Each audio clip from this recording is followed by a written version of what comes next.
오늘 말씀은 마태복음 22장 15절부터 22절 말씀을 보도록 하겠습니다. 이에 바리새인들이 가서 어떻게 하면 예수를 말의 올무에 걸리게 할까 상의하고 자기 제자들을 헤롯 당원들과 함께 예수께 보내어 말하되 선생님이여 우리가 아노니 당신은 참되시고 진리로 하나님의 도를 가르치시며 아무도 꺼리끼는 일이 없으시니 이는 사람을 외모로 보지 아니하심이니이다. 그러면 당신의 생각에는 어떠한지 우리에게 이루소서. 가이사에게 세금을 바치는 것이 옳으니까 옳지 아니하니까 하니 예수께서 그들의 악함을 아시고 이르시되 외식하는 자들아 어찌하여 나를 시험하느냐. 세금 낼 돈을 내게 보이라 하시니 데나리온 하나를 가져왔거늘 예수께서 말씀하시되 이 형상과 이 글이 누구의 것이냐. 이르되 가이사의 것이니이다. 이에 이르시되 그런즉 가이사의 것은 가이사에게 하나님의 것은 하나님께 바치라 하시니 그들이 이 말씀을 듣고 놀랍게 여겨 예수를 떠나가니라. 아멘. 아멘. 예수님께서 그 나귀 새끼를 타고 예루살렘에 입성하시죠.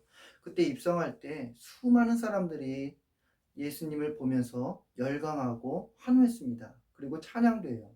호산나 지금 우리를 구원하여 주십시오. 그러면서 예수님께서 예루살렘에 들어오셔서 가장 먼저 하신 것은 성전에 들어가셨어요. 성전에서 들어가 보니까 사람들이 불법으로 거래를 하는 것입니다. 그러면서 예수님께서 노끈과 채찍으로 양들과 짐승들을 막 꾸짖고 상을 둘러 엎으시고 이 성전은 기도하는 집이고 강도의 소굴이 아니라라고 말씀하세요. 근데 그 말을 제사장들이나 이 종교 지도자들이 그 말을 들은 거예요. 그래서 그 말을 듣고 예수님에게 찾아와서 권위에 대해서 논쟁을 합니다.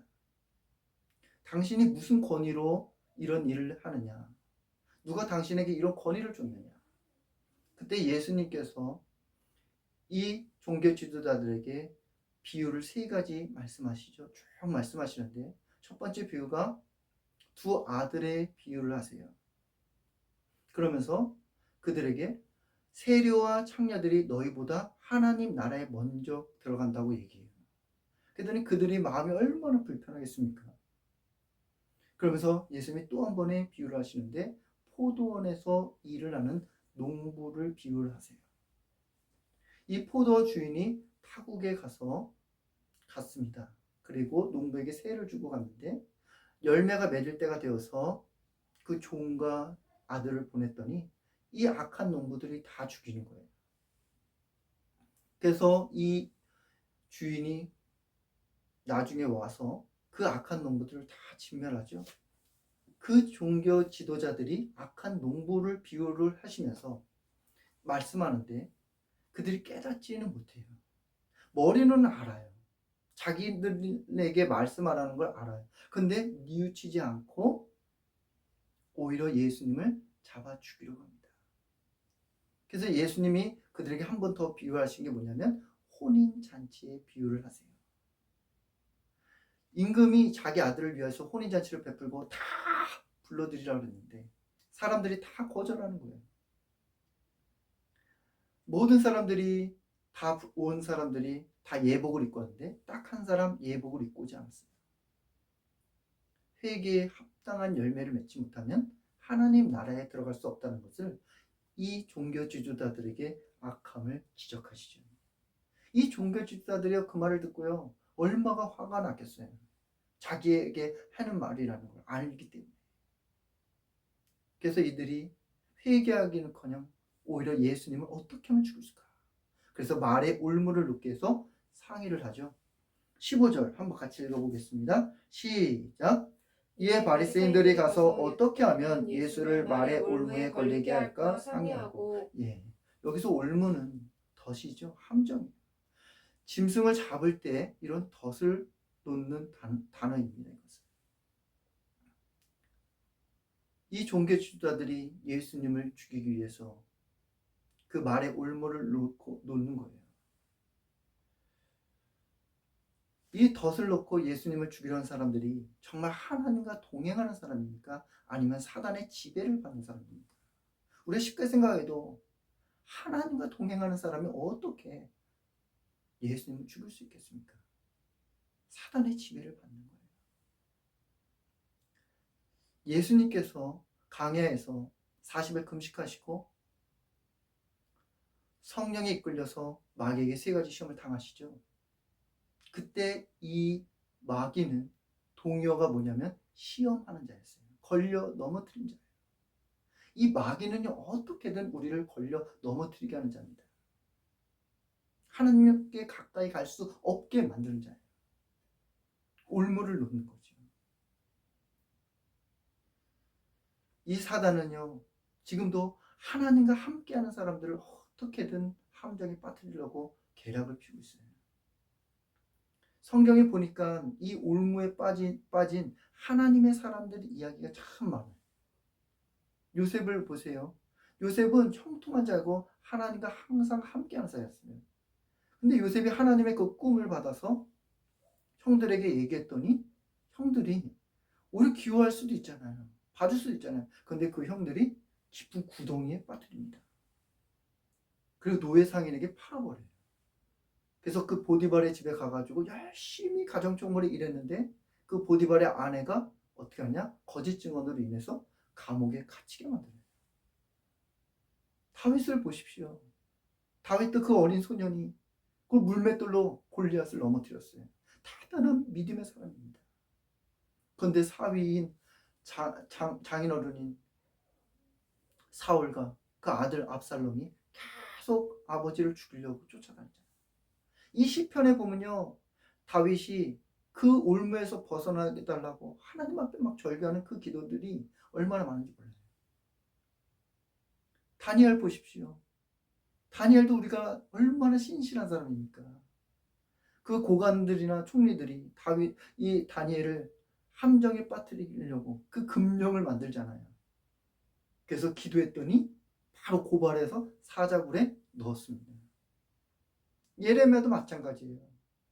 이스라엘 백성들의 그 악함을 보고 경고의 하나님의 말씀을 전했는데 도리어 그들이 회개하지 않고 어떻게 해요? 이 예레미야를 깊은 구덩이에 빠뜨려요. 이 올무에 걸려 넘어진 사람들 다 하나님의 사람들입니다. 그러나 이 올무에 빠졌을 때 하나님은요, 그들을 함께 하셨어요. 그리고 그들을 건져 주셨습니다. 오늘날 정치와 사회를 잘 보십시오. 그 선거에서 자기가 승리하기 위해서 상대 후보를 걸려 넘어뜨리려고 올무를 놓는 일이 얼마나 많습니까? 사진을 찍거나 녹음 파일을 막 저장해놔가지고 상대방을 막 곤란하게 만드는 이런 일들을 하고 있습니다. 또 자기가 당한 상처와 그 아픔 때문에 보복하기 위해서 올무를 놓는 경우도 있어요. 그 올무에 걸려서 인생에 완전히 이미지가 실추되고 풍지박산나는 이런 우리가 뉴스를 통해서 많이 듣잖아요. 사랑하는 여러분, 올무를 놓아 누군가를 걸려 넘어뜨리는 분들이 되지 않기를 원합니다. 이 올무를 놓는 건 비겁한 짓이에요. 사단이 하는 짓입니다. 심지어는 이 올무에 걸려 넘어졌을지라도요, 누군가를 보복하거나 다시 또 다른 올무를 놓지 않기를 바랍니다. 그 보복하는 것은 나의 영역이 아니에요. 하나님의 영역입니다.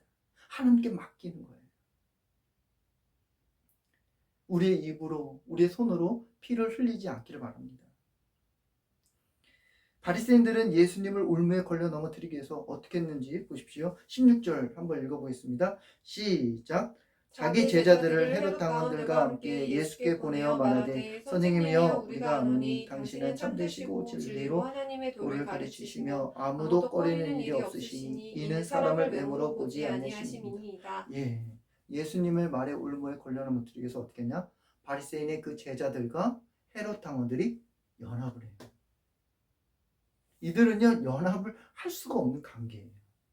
바리새인들은 세금을 내지 말라고 하는 쪽이에요. 이스라엘 사람들이기 때문에 로마의 지금 식민 지배를 받고 있어요. 그러나 헤롯 당원들은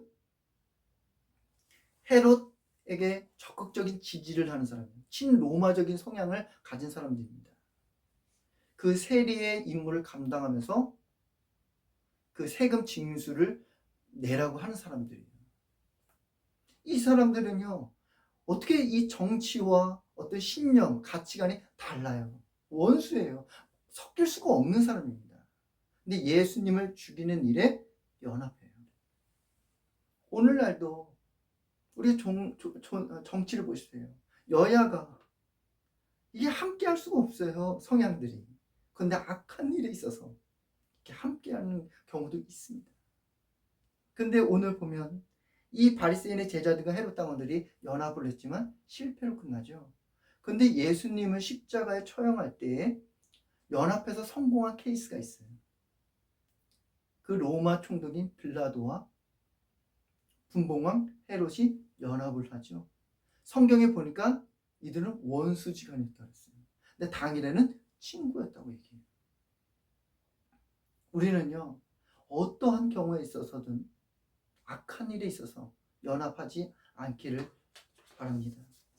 당장에는요, 그 연합을 하면요, 승리할 것처럼 보여요.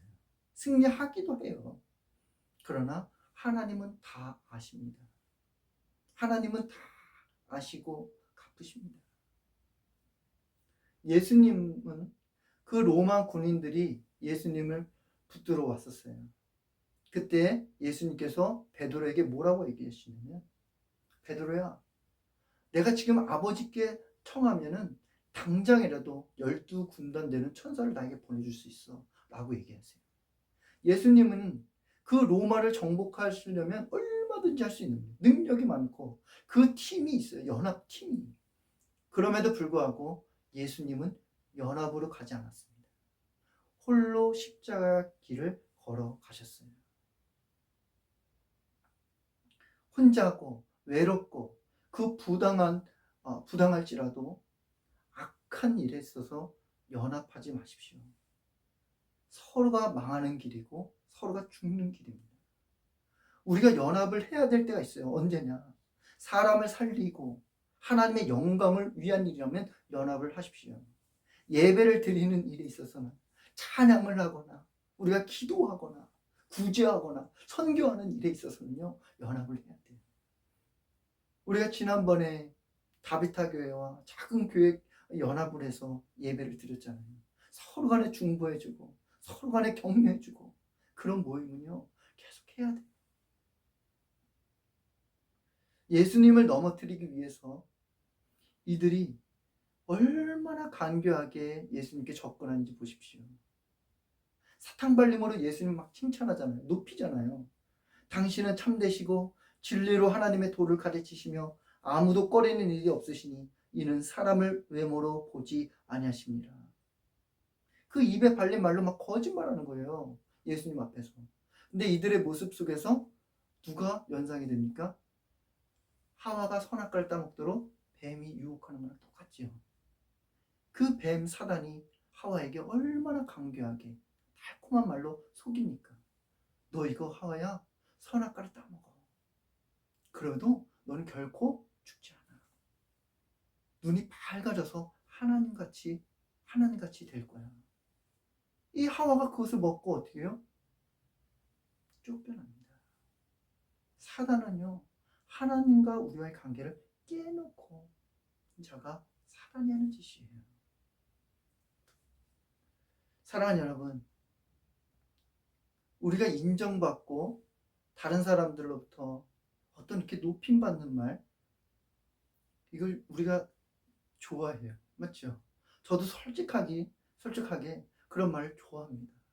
저를 지적하고 저를 싫어하는 말 누가 좋아하겠습니까? 그러나 우리는 때를 분별할 줄 알아야 합니다.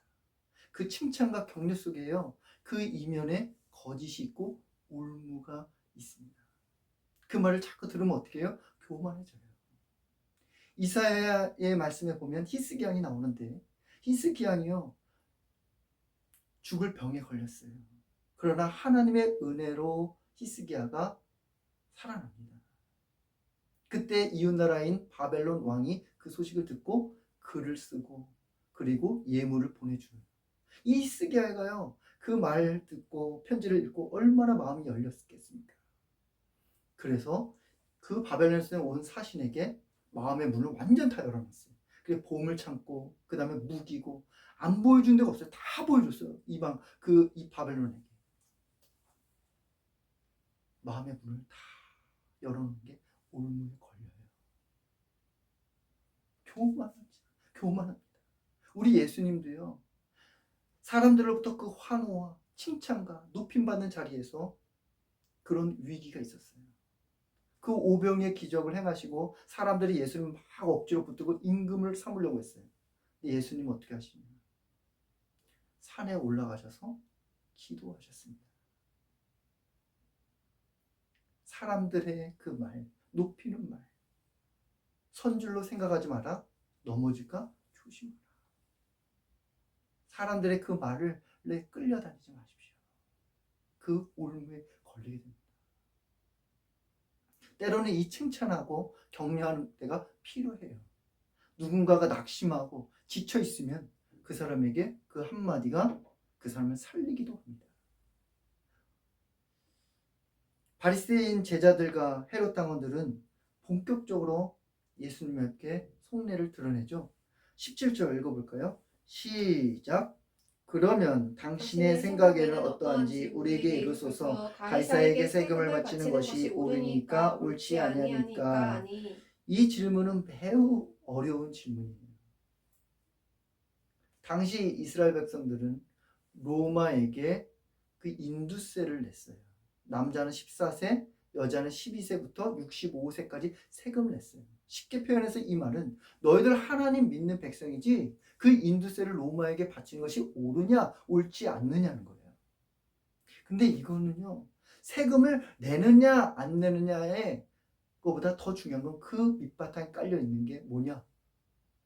로마 황제를 숭배할 거냐 안 할 거냐, 그 주권을 인정할 거냐 인정하지 않을 거냐, 이게 담겨져 있어요. 만일 세금을 내야 된다고 한다면 이 헤롯 땅으로부터 지지를 받는 거겠죠. 그러면 이 바리새인들이 볼 때 어떻게 해요? 저는 거짓 선지자구나, 당장에 이 예수 그리스도를 처형할 것이고, 이 세금을 내지 말아라 하면 바리새인 쪽에 서지만 이 헤롯 땅 사람들이 어떻게 바라볼까요? 이 예수님은 로마 황제를 숭배하지 않구나, 주권을 인정하지 않구나, 그러면서 반란죄를 쓰여서 사형죄를 씌운단 말이에요. 그러니까 지금 이 질문은 양쪽 어느 것을 선택할 수 없는 겁니다. 그냥 함정이에요, 함정. 그래서 예수님께서 그들의 악함을 아시고 뭐라 그랬냐? 외식하는 자여, 어찌하여 너희는 나를 시험하느냐 물어보세요. 저는 이 말씀을 묵상하면서 저 스스로에게 질문했습니다. 내가 이 상황이라면 나는 어떻게 대답을 했을 것이고 어떻게 했을까? 어느 한쪽을 선택할 수 없는 거예요. 이건 그냥 나를 걸려 넘어지게 하고 죽게 하는 것입니다. 근데 예수님이요, 이 바리새인들이 이번만 처음으로 죽으려고 하는 거 아니에요. 예수님이 초창기 사역할 때부터 지금까지, 예수님이 십자가에 죽을 때까지 끝까지 쫓아다니면서 예수님을 조롱하고 성령을 모독하는 말로 막 해방하기도 하고 걸려 넘어지게 하고 계속 쫓아다녔어요. 진짜 예수님 입장에서 보면 꼴도 보기 싫은 사람이에요. 그냥 보기도 싫은 사람이란 말이에요. 여러분 주위에, 여러분의 직장 가운데 선배가 이런 사람이 있다고 한번 생각해 보십시오. 계속 여러분을 걸려 넘어지게 합니다. 방해합니다. 사사건건 그냥 반대파예요. 여러분의 자녀가 학교 갔는데 동급생이나 선배에게 계속 괴롭힘 당한다고 생각하세요. 누가 학교 가고 싶겠습니까? 교회에서 이런 사람이 있다면 얼마나 살아가기 힘들겠습니까? 한번 생각해 보십시오. 어떻게든 방해하는 거예요. 이 말씀을 묵상하는데요, 어떻게 예수님은 전혀 미동하지 않으실까? 흔들림이 없으실까? 그것을 계속 묵상해서 어떻게 이럴 수 있을까? 그러면서 주님께서 제 마음가운데 어떤 마음을 주셨냐면, 널 살리기 위해서 내가 참았다. 그 말씀을 제 마음 가운데 주시더라고요. 계속 강하게 계속 와요. 널 살리기 위해 내가 참았다. 아, 맞구나. 예수님도 참으셨구나. 예수님은요, 우리가 신이기 때문에 그래, 이런 일은 그냥 다 넘길 수 있겠다라고 생각하잖아요. 근데 예수님도 인간의 몸으로 이 땅에 오셔서 우리가 똑같은 감정을 있으셨습니다. 배고프기도 하셨고, 피곤하기도 하셨고, 화가 나시기도 하셨고, 다 하셨어요. 이 예수님도 얼마든지 화가 났고, 정말 그 바리새인에게 정말 멀리하고 싶은데 끝까지 회개할 기회를 주시고, 왜 그렇게 하셨을까? 저와 여러분을 살리기 위해서 그래요. 저 앞에 바라보는 그 십자가를 위해서 내가 죽어져야만 너희가 살릴 수 있게 하여 참으신 거예요. 이사야 53장 4절부터 7절 말씀에 이런 말씀이 있습니다. 그는 실로 우리의 질고를 지고 우리의 슬픔을 당하였거늘 우리는 생각하기를 그는 징벌을 받아 하나님께 맞으며 고난을 당하였다 하노라. 그가 찔림은 우리의 허물 때문이요 그가 상함은 우리의 죄악 때문이라. 그가 징계를 받음으로 우리는 평화를 누리고 그가 채찍에 맞음으로 우리는 나음을 받았도다. 우리는 다 양 같아서 그릇 행하여 각기 제 길로 갔거늘 여호와께서는 우리 모두의 죄악을 그에게 담당시키셨도다. 그가 곤욕을 당하여 괴로울 때에도 그의 입을 열지 아니했으며 마치 도수장으로 끌려가는 어린 양과 털 깎는 자 앞에서 잠잠한 양같이 그의 입을 열지 아니했다. 그가 곤욕을 당하여 그 괴로울 때도 그의 입을 열지 아니하셨다. 그러니까 예수님은요 십자가 죽는 그 순간까지도 괴로우셨어요. 예수님도 힘드셨어요. 그러나 그 수치와 그 죽음 가운데서도 예수님이 입을 열지 않았어요. 왜? 왜? 여러분을, 저와 여러분을 살리기 위해서 그렇습니다. 더 큰 걸 바라보신 거예요. 그 예수님이세요. 우리를 사랑하시는 그게 예수님이라고요. 예수님은 그 바리새인들과 그 헤롯 당원들의 그 질문 앞에 지혜롭게 답변을 하십니다. 19절부터 21절 한번 보도록 하게요. 세금 낼 돈을 내게 보이라 하시니 데나리온 하나를 가져왔거늘 예수께서 말씀하시되 이 영상과 이 글이 누구의 것이냐 이르시되 가이사의 것입니다. 이르시되 그런즉 가이사의 것은 가이사에게 하나님의 것은 하나님께 바치라 하시니. 예. 세금 낼 돈은 당시 로마의 주화인데 이 로마의 주화에 앞뒤로 글과 형상이 써 있어요. 앞면에는 로마 황제 가이사의 그림이 그려 있고 아우구스트라는 글이 써 있고 뒷면에는 이 가이사의 어머니 리비아의 형상이 있고 최고의 제사장이라는 그 글귀가 쓰여져 있습니다. 이 동전을 사용했던 이유가 뭘까요? 가이사가 자기를 우상으로 숭배하라는 거예요. 자기를 신처럼 대달라는 거예요. 이 예수님은 이 까다로운 질문 앞에서 역질문하시죠. 이 형상과 이 글이 네 것이냐? 그랬더니 그들이 가이사의 것입니다. 그래요. 그랬더니 예수님이 한 번 더 말씀하시죠. 가이사의 것은 가이사에게, 하나님의 것은 하나님에게 라고 말씀하세요. 이 예수님은 이 순간에 어떤 임기응변식으로 회피한 게 아니에요. 벗어난 게 아니에요. 예수님은 그들에게 가이사의 것은 가이사에게 바치라 그러죠. 여기서 바치라는 말은 되돌려 주라는 거예요. 너희들이 이 세금을 내라는 거예요. 이전에 오늘 말고도 이전에 한번 그 세금 문제에 대해서 베드로가 예수님에게 찾아온 적이 있어요. 그때 예수님 뭐라고 하셨냐면 베드로야 너와 나를 너 것과 내 거를 세금을 바쳐라 그랬어요. 왜요? 그들이 실족하지 않기 위해서. 이 말씀을 통해서 예수님이 말씀하시고자 한 건 뭐냐? 우리가 국가와 국민으로서 어떻게 권세자들에게 해야 될 것인지 그거에 대한 말씀입니다. 성경에서 말하는 국가가는 어떤 거냐? 로마서 13장 1절부터 7절 제가 한번 읽어볼게요. 각 사람은 위에 있는 권세들에게 복종하라. 권세는 하나님으로부터 나지 않음이 없나니 모든 권세는 다 하나님께서 정하신 바라. 그러므로 권세를 거스르는 자는 하나님의 명을 거스름이니 거스르는 자들은 심판을 자취하리라. 다스리는 자들은 선한 일에 대하여 두려움을 대지 않고 악한 일에 대하여 대나니 내가 권세를 두려워하지 아니하려느냐. 선을 행하라. 그리하면 그에게 칭찬을 받으리라. 그는 하나님의 사역자가 되어 내게 선을 베푸는 자니라. 그러나 내가 악을 행하거든 두려워하라. 그가 공연히 칼을 가지지 아니했으니 곧 하나님의 사역자가 되어 악을 행하는 자에게 진노하심을 따라 보응하는 자니라. 그러므로 복종하지 아니할 수 없으니 진노 때문에라도 할 것이 아니라 양심에 따라 할 것이니라. 너희가 조세를 바치는 것도 이로 말미암으니라. 그들이 하나님의 일꾼이 되어 바로 이 일에 항상 힘쓰니라. 모든 자에게 줄 것을 주되 조세를 받을 자에게 조세를 바치고 간세를 받을 자에게 간세를 바치고 두려워할 자를 두려워하며 존경할 자를 존경하라 그래요. 우리가 국가와 권세자들의 말에 따라야 되는 이유가 뭐냐? 모든 권세는 하나님께서 정하신다는 거예요. 하나님의 주권에 있다는 거예요. 우리가 일반적으로 생각할 때 이 나라를 운영하는 건 특정 한 지도자에 의해서 자주유지가 된다고 생각하지만 그 배후에 누가 계시냐? 하나님이 다스리는 거예요.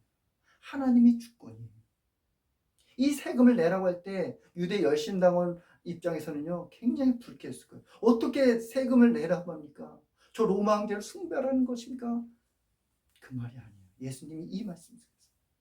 가이사의 영역과 하나님의 영역이 따로 분리라는 것이 아니에요. 다 하나님께 속했다는 거예요. 가이사에게 이 세금을 내라고 했다고 해서 모든 것을 가이사에게 충성하라는 말은 아니에요. 가이사를 숭배하라는 말이 아니에요.